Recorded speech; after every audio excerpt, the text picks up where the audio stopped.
Good morning students, I hope you all are well. तो बेटा in the last video मैंने आपको बताया था कि आर्टरीज, वेन्स, ब्लड कैपिलरीज, इनका क्या फंक्शन होता है, इनमें क्या डिफरेंसेस होती हैं। इसके अलावा डबल सर्कुलेशन किस तरीके से होती है हार्ट में, हमने उसके बारे में बात करी थी। और उससे पहले जो वीडियो मैंने आपके साथ शेयर की थी उसमें हमने 3 टाइप के ब्लड सेल्स पढ़े थे, आरबीसी, डब्ल्यूबीसी एंड प्लेटलेट्स। तो आज हम यही बात करेंगे कि जो प्लेटलेट्स हैं वो किस तरीके से मेंटेनेंस करते हैं। अगर सपोज हमारी बॉडी के अंदर जो ये 3 टाइप की ट्यूब्स हैं, आर्टरीज, वेन्स और कैपिलरीज, अगर इनमें से कोई भी ट्यूब लीक हो जाती है, फट जाती है, तो क्या होगा। और सपोज हमें चोट लग जाए और वहाँ से ब्लीडिंग स्टार्ट हो जाती है और वो ब्लीडिंग रुकती नहीं है, तो क्या होगा।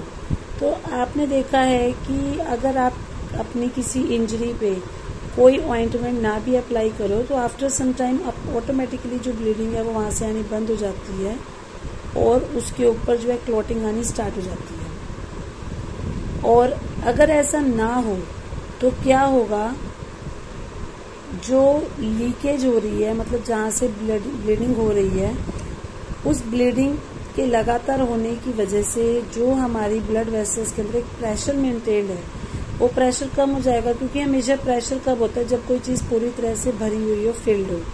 तो अगर कोई ट्यूब वेकेंट हो जाए, उसके अंदर से लिक्विड बाहर आना शुरू हो जाए, तो जो प्रेशर है वो ख़त्म हो जाएगा।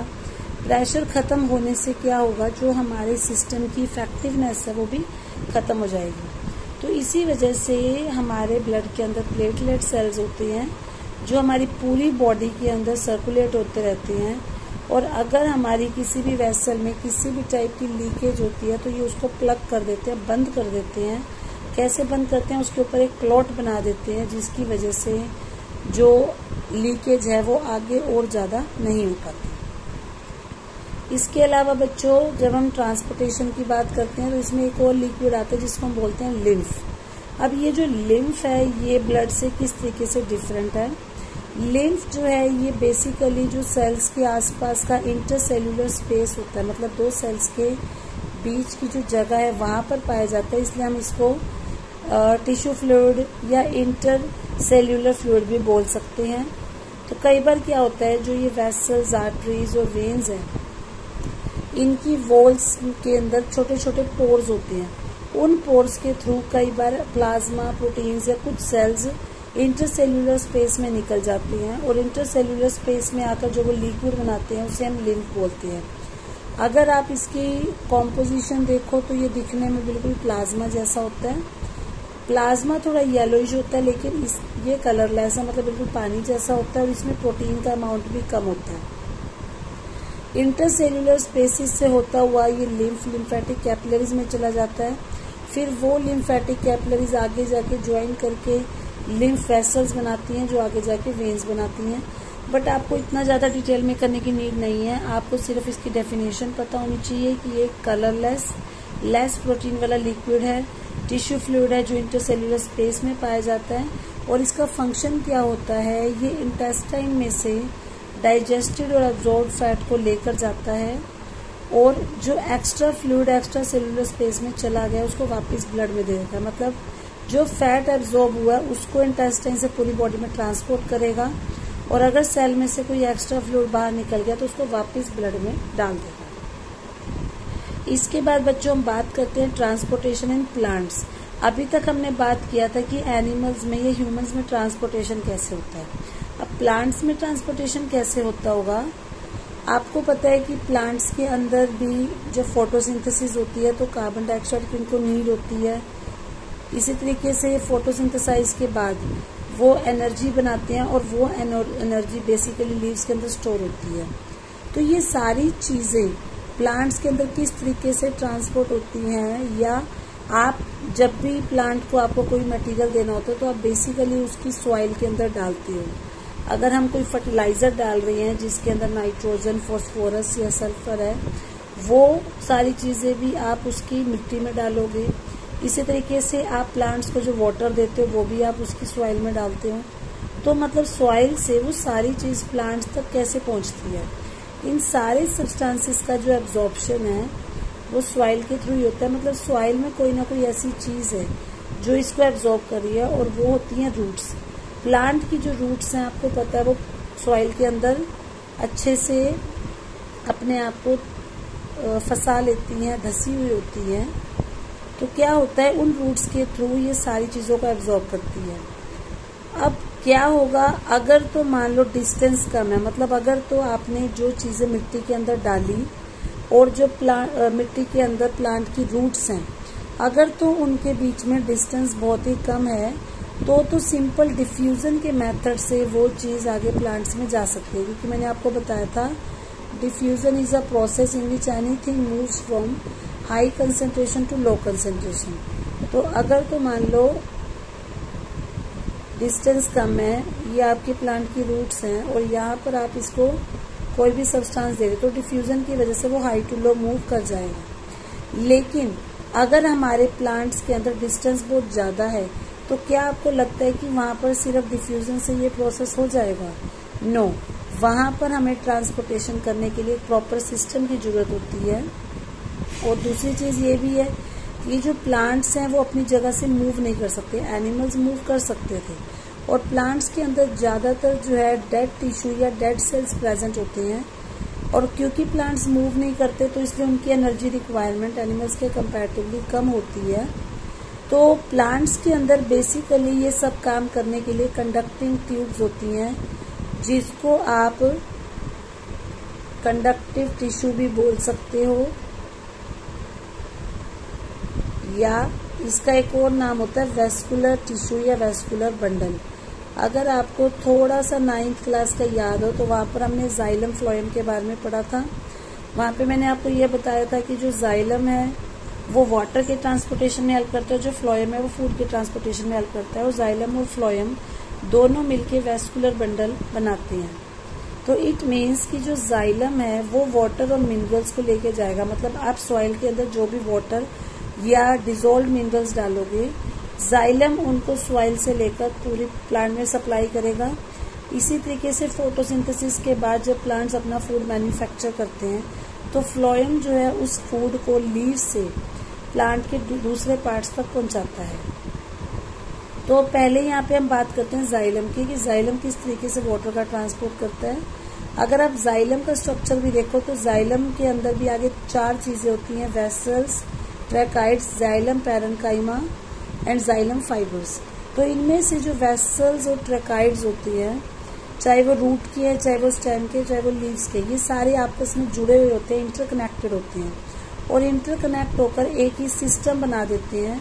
और सिस्टम कैसा बनाएंगे? वाटर कंडक्टिंग चैनल्स का। मतलब ये सारों की जो चैनल्स हैं, जो पैसेज है, वो आपस में लिंक्ड होगा, जिसकी वजह से ये प्लांट के हर पार्ट तक वाटर और मिनरल्स को पहुंचा सकते हैं। तो क्या होता है, जब आप उसकी जड़ों के पास पानी डालते हो, वाटर डालते हो, तो जो उसके रूट है, रूट के अंदर जो सेल्स हैं, वो सेल्स उन सॉइल के साथ लिंक में आ जाएंगे, कांटेक्ट में आ जाएंगे, और वाटर के अंदर से जो भी आयंस उनको मिलेंगी वो उनको एकदम से एनगल्फ कर लेंगे। जैसे ही उन्होंने वो आयंस ले ली तो उसकी वजह से उन आयंस की कंसेंट्रेशन में डिफरेंस आ जाएगा। मतलब रूट के अंदर उनकी कंसेंट्रेशन जो है अब ज्यादा हो जाएगी और सॉइल में उनकी कंसेंट्रेशन कम हो जाएगी। तो अब क्या होगा, उस डिफरेंस को कंप्लीट करने के लिए जो वाटर है वो सॉइल से रूट में आएगा। इसका मतलब वहां से वाटर की मूवमेंट जो है लगातार होती रहेगी, और इस वजह से वहां पर एक कॉलम, एक रास्ता बन जाएगा, जिसकी वजह से जो वाटर है वो लगातार ऊपर की तरफ जाता रहेगा। तो इट मीन्स कि प्लांट के अंदर ये प्रेशर जब तक मेंटेन रहेगा तो जो वाटर है वो लॉन्ग हाइट तक भी इजीली जा सकता है। तो इट मीन्स जाइलम जो है वो उसको वाटर एंड मिनरल्स को हाईएस्ट पॉइंट तक भी पहुंचाने में मदद करता है।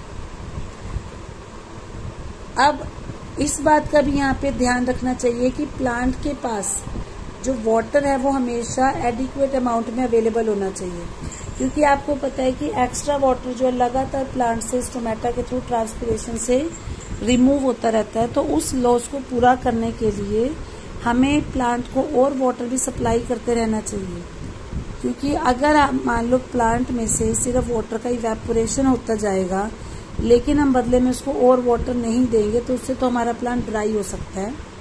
तो इसलिए जब जब प्लांट से वाटर जो है इवेपोरेट होगा इवेपोरेट होने की वजह से उसके अंदर एक सक्शन, एक प्रेशर क्रिएट होगा और उस प्रेशर की वजह से वो और ज्यादा वाटर को जाइलम के थ्रू खींचेगा। ट्रांसपिरेशन में आपको पहले भी जब हमने स्टोमेटा के बारे में बताया था तब बता चुकी हूँ कि प्लांट्स में से जब वाटर का लॉस होता है इन द फॉर्म ऑफ वेपर, उसको हम ट्रांसपिरेशन बोलते हैं। तो ट्रांसपिरेशन अगर रहेगी तो ट्रांसपिरेशन की वजह से ही उसके अंदर एक प्रेशर क्रिएट होगा और जो वाटर और मिनरल्स हैं वो एब्जॉर्ब होंगे, मतलब रूट से वो उनको लीव्स तक पहुंचाएगा। उसके साथ साथ उससे प्लांट के अंदर जो टेम्परेचर है वो भी रेगुलेट रहेगा। और ये भी देखा गया है कि रूट प्रेशर का जो इफेक्ट है वो रात के टाइम ज़्यादा होता है। दिन के टाइम क्या होता है, दिन के टाइम स्टोमेटा ओपन होते हैं, तो दिन के टाइम तो सिर्फ ट्रांसपिरेशन की वजह से ही वाटर का मूवमेंट हो जाता है, लेकिन रात के टाइम वहाँ पे रूट प्रेशर होना ज़्यादा जरूरी है। तो it means transpiration and root pressure, ये दो चीज़ें हैं जिसकी वजह से प्लांट के अंदर एक प्रेशर मेंटेन रहेगा, जिसकी वजह से जो वाटर है वो हमेशा सॉइल से रूट्स में जाएगा और रूट उसको प्लांट के डिफरेंट पार्ट्स में भेजती रहेगी। तो जैसा कि यहाँ पर आप पिक्चर में भी देख सकते हो